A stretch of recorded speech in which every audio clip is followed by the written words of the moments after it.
Hello everyone, मैं Lavkush Upadhyay biology faculty at Dakshina स्वागत करता हूं आप सभी का दक्षिणा ई लर्निंग प्लेटफॉर्म पे। तो आज का जो हमारा टॉपिक है lecture number 7 of heredity and evolution, जिसमें कि मैं कुछ बहुत ही इंपॉर्टेंट क्वेश्चन डिस्कस करने जा रहा हूं विद यू, राइट, जो कि आपकी समझ के लिए बहुत जरूरी है। तो यहाँ पे इस चैप्टर से रिलेटेड कुछ क्वेश्चंस में डिस्कस करने हैं विद यू। तो स्टार्ट करते हैं क्वेश्चन नंबर 1 से। एंड बिफोर स्टार्टिंग एक सेकंड, तो यहाँ पे जो क्वेश्चन नंबर 1 है मैं आपको बता रहा हूँ, बड़ा ही सिंपल सा आसान सा क्वेश्चन है जो मैं डिस्कस करने जा रहा हूँ आप लोगों के साथ। तो ध्यान दीजिएगा इस क्वेश्चन पे। ये क्वेश्चन कहना क्या चाहता है, इस चीज को आपको बड़े ही ध्यान से सुनना है। तो listen carefully about this question. That question is saying Mendel formulated some laws which are known as. Mendel ने कुछ लॉज को फॉर्मुलेटेड किया और वो जो लॉज थे वो क्या थे, उन लॉज को आप कुल मिला के कहते हैं लॉज ऑफ इनहेरिटेंस। तो Mendel formulated some laws and these laws were called, right? तो पहला जो है Mendel formulated some laws which are known as, जिसको आप जानते हैं किस नाम से, which are known as law of inheritance। laws of inheritance, inheritance के laws हैं जिसमें कि 3 डिफरेंट लॉ आते हैं, law of dominance, law of segregation and law of independent assortment. तो ये लॉज ऑफ इनहेरिटेंस में 3 मेजर लॉज आते हैं। पहला है लॉ ऑफ डोमिनेंस, दूसरा लॉ ऑफ सेग्रीगेशन एंड तीसरा जो है वो है लॉ ऑफ इंडिपेंडेंट। इसके बाद तो ये लॉज ऑफ इनहेरिटेंस। इसके बाद है the gene was given by. तो जीन नाम का जो टर्म दिया वो किसने दिया, ये आपको जानना है। जीन नाम का जो कॉन्सेप्ट है, यू नो कि फिजिकल जो बेसिस ऑफ जेनेटिक्स है या फिजिकल बेसिस ऑफ हेरिडिटी है उसे आप जीन कहते हैं, लेकिन केमिकल बेसिस ऑफ हेरिडिटी को डीएनए कहा जाता है। तो physical basis of heredity that you called gene, right, but the chemical basis of heredity that you called, right, DNA। तो physical basis of जो heredity है जिसे आप जीन कहते हैं, फर्स्ट टाइम जो जीन नाम का जो टर्म है ये किसने फॉर्मुलेटेड किया, ये जानना आप लोगों के लिए बेहद जरूरी है। And it was formulated first time, this term was given by, right, Bateson. तो दूसरा है यहाँ पे क्वेश्चन हमारा, term gene was given by। तो ये जो टर्म है, जो जीन नाम का जो टर्म है, इट वाज गिवन बाय, ये जो टर्म दिया it was given by Bateson. एक साइंटिस्ट थे जिनका नाम था डब्ल्यू बेटसन। उन्होंने ही जेनेटिक्स का भी नाम का टर्म दिया, उन्होंने ही जीन नाम का जो टर्म है वो भी उन्होंने ही दिया। इसके बाद अगला क्वेश्चन है Mendel choose P plants because. Mendel ने पी प्लांट को चूज किया, क्यों चूज किया ये आपको जानना जरूरी है, ठीक है। अगला क्वेश्चन है Mendel choose pea plant, there are several reason behind the selection of pea plant, right, by the Mendel. तो मेंडल ने पी प्लांट को सिलेक्ट किया, इसका जो सबसे बड़ा रीजन है, वैसे तो बहुत सारे रीजन है लेकिन जो सबसे बड़ा रीजन है जिसने कि मेंडल की स्टडी को बहुत ही इजियर बना दिया, मेंडल की ऑब्जर्वेशन को बहुत इजियर बना दिया, और उस ऑब्जर्वेशन के हिसाब से मेंडल ने सक्सेसफुली ये जो लॉज ऑफ इनहेरिटेंस है वो दे पाया। तो इसके जो पीछे जो क्या कहते हैं सबसे बड़ा रीजन है वो माना जाता है कि they were having 7 pairs of contrasting characters. कि ये जो पी प्लांट थे, मेंडल ने एक्सपेरिमेंट परफॉर्म किया, 7 इयर्स तक एक्सपेरिमेंट परफॉर्म किया अपनी लाइफ में, और ये जो एक्सपेरिमेंट परफॉर्म किया it was performed on 7 pairs of contrasting characteristics of the P plant. तो ये बात आपको याद रखनी है। इसका सबसे इंपॉर्टेंट इसका जो आंसर आएगा वो आएगा दे were having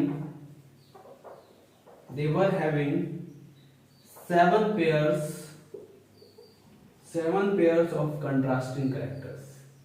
So they were having 7 pair of contrasting characters। तो कंट्रास्टिंग कैरेक्टर्स थे 7 पेयर कंट्रास्टिंग कैरेक्टर्स की वजह से मेंडल ने पी प्लांट को सिलेक्ट किया and it was the most important reason. इसके बाद अगला जो है हमारा वो है the resemblance of individual to their progenitors is due to, ठीक है। यू नो किसी भी इंडिविजुअल की जो रिजेम्बलेंस देखी जाती है उसके प्रोजेनी के साथ, वो क्यों देखी जाती है, इसका सबसे बड़ा रीजन क्या होगा? The resemblance of an individual to their progeny, ध्यान दीजिए, the resemblance of an individual to their progeny due to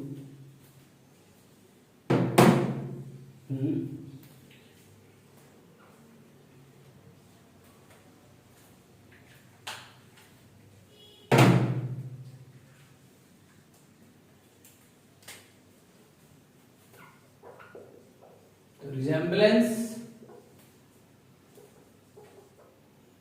of an individual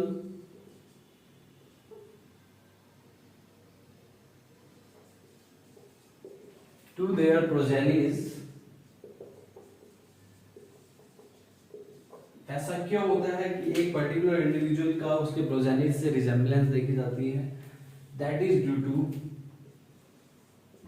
only one reason, that is called heredity. ये सिर्फ हेरिडिटी के साथ पॉसिबल है। तो हेरिडिटी की वजह से ही रिजेम्बलेंस देखी जाती है किसी भी इंडिविजुअल की उसके प्रोजेनी के साथ। So this is also very important.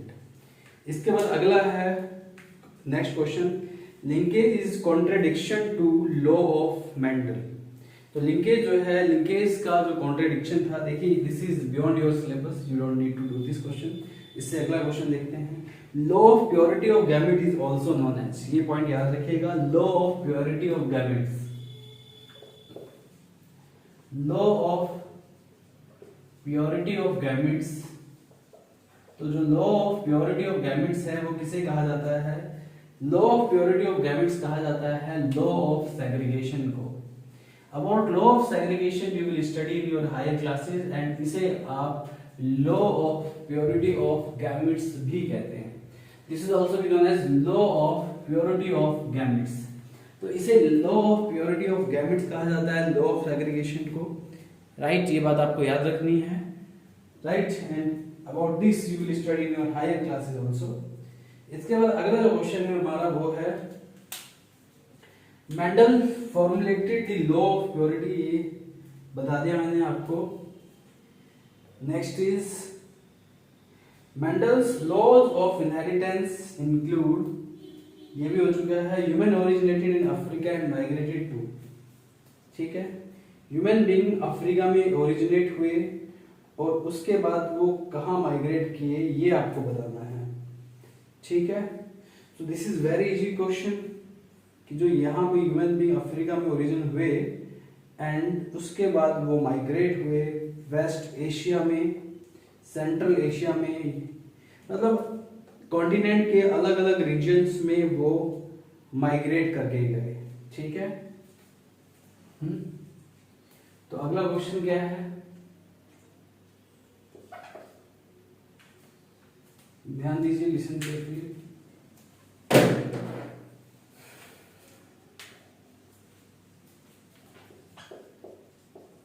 Human being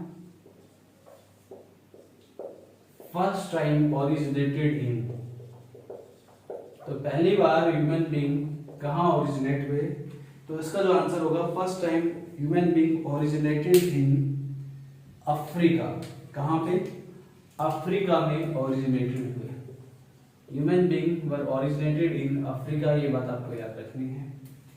इसके बाद अगला जो क्वेश्चन है, उसके बाद अफ्रीका में ओरिजिनेट होने के बाद वो अलग अलग कॉन्टिनेंटल एरिया में गए, अलग अलग लैंड एरिया पे गए, वहाँ के हिसाब से उनमें अडेप्टेशन डेवलप हुई और डिफरेंट रेस जो मॉडर्न टाइम में ह्यूमन बीइंग की देखी जाती है, वो डिफरेंट रेस भी वहाँ पे डेवलप हो गए। Now see another question,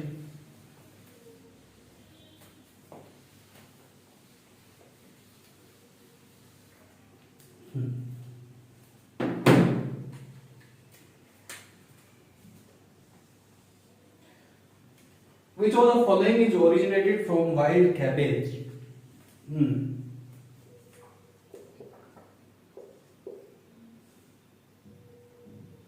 Wild mustard. Which of the following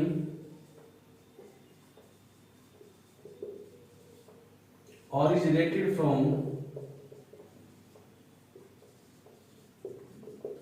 wild mustard से कौन कौन सी स्पीसीज इवॉल्व हुई। देखिए वाइल्ड मस्टर्ड से कौन कौन सी वैरायटी नॉट स्पीसीज इवॉल्व हुई। अगर मैं वाइल्ड मस्टर्ड की बात करूं, वाइल्ड मस्टर्ड से काफी सारी वैरायटीज को इवॉल्व किया। आर्टिफिशियल सिलेक्शन मैंने आपको पढ़ाया था ह्यूमन बीइंग में, तो आर्टिफिशियल सिलेक्शन के हिसाब से जो वाइल्ड मस्टर्ड थी, राइट, उससे क्या क्या वैरायटीज डेवलप हुई। उससे वैरायटी डेवलप हुई केल, कॉल रबी, कैबेज, रेड कैबेज, कॉलीफ्लावर। ये सभी जो इवॉल्व हुई, ये सभी जो वैरायटी डेवलप की ह्यूमन बीइंग ने, आर्टिफिशियल सिलेक्शन की हेल्प से इन वैरायटीज को डेवलप किया गया, ह्यूमन बीइंग ने डेवलप किया। और इन वैरायटीज को डेवलप करने के बाद इसको हम आर्टिफिशियल सिलेक्शन बोलते हैं, बिकॉज इसमें डायरेक्टली ह्यूमन बीइंग का रोल था, राइट। इसके बाद genetics is the study of, genetics किसकी स्टडी है। अगला क्वेश्चन है genetics is the study of, तो genetics is the study of heredity and variation, study of heredity and variation, ये आंसर आएगा। हेरिडिटी एंड वेरिएशन की जो स्टडी है इसे आप जेनेटिक्स कहते हैं, इसे आप क्या कहते हैं, जेनेटिक्स कहते हैं। Study of variation and study of heredity that you call genetics, ठीक है। सो this is all about heredity and evolution and this is all about all the important questions of the heredity and evolution। तो ये जो questions मैंने discuss किए यहाँ पे, these questions are very important। In questions को अच्छे से एक बार देखना, आप अच्छे से पढ़ना, और जितने भी पॉइंट्स मैंने यहाँ पे डिस्कस किए इस चैप्टर के अंदर, इनको आपको अपनी नोटबुक में नोट डाउन करना है। इनको अच्छे से रिवाइज करने के बाद एनसीईआरटी का चैप्टर पढ़ना है, तो उससे आपको एनसीईआरटी बड़ी आसानी से समझ आ जाएगी, बड़ी आसानी से क्लियर हो जाएगी। तो आज के लिए बस इतना ही, मिलते हैं अगले लेक्चर में विद न्यू चैप्टर। तब तक के लिए thank you very much, bye bye, take care.